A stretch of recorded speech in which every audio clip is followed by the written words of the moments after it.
Welcome back to the Short Vort. It's been a rough week, a devastating week for us, the entire Jewish people, of course for the families of the hostages of Hersh Goldberg, Poland, of Eden Yerushalmi, of Carmel Gat, of Alexander Lobanov, of Almog Sarusi, and Ori Danino.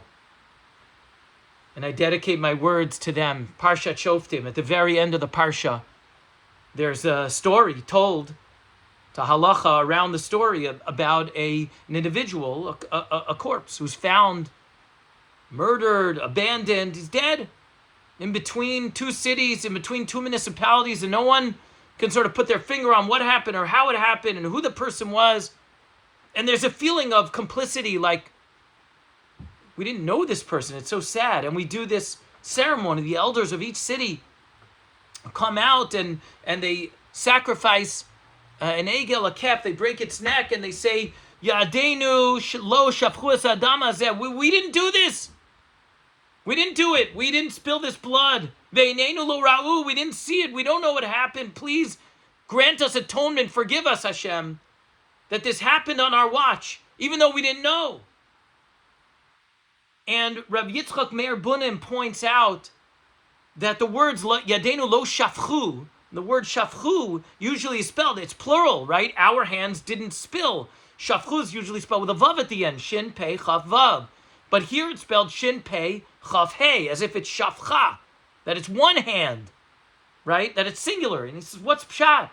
And he says, ki la'olam mi'afshar lahagid shebishtei yadayim asinu hakol lemana karbonos halalu. Because we can never say that we did everything we could, that with both of our hands, that we did everything we could for the sake of these korbanos, of these individuals, whether it's in the Torah, someone who dies, of someone who's murdered under ambiguous circumstances, or someone who dies a hostage, a captive, that we didn't do. These are korbanos, people who died al Kiddush Hashem. We can't say we did it with both hands. We did everything we could. He says the reality is, whatever we did, however much we tried to get involved, to help, to advocate, to push, to rescue them, it was only with one hand.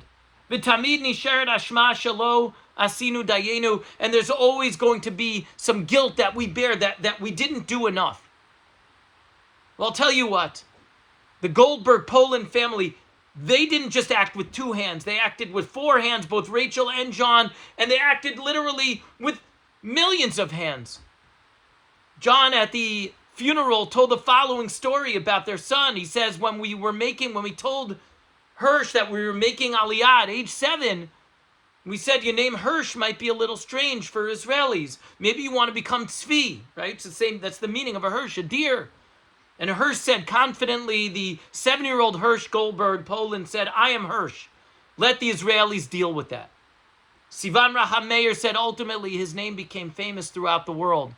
Rachel and John didn't bring him home, but Hersh entered the homes of millions everywhere. May we all continue to do everything we can. Our fingers, our hands, everything we can do. Our tefillos, our words, our efforts, everything we can do to bring these holy hostages home, to daven for the safety and the protection of our IDF forces, and to bring a real, true, and lasting shalom ba'aretz. Shabbat shalom to everyone. Yehi zichram baruch.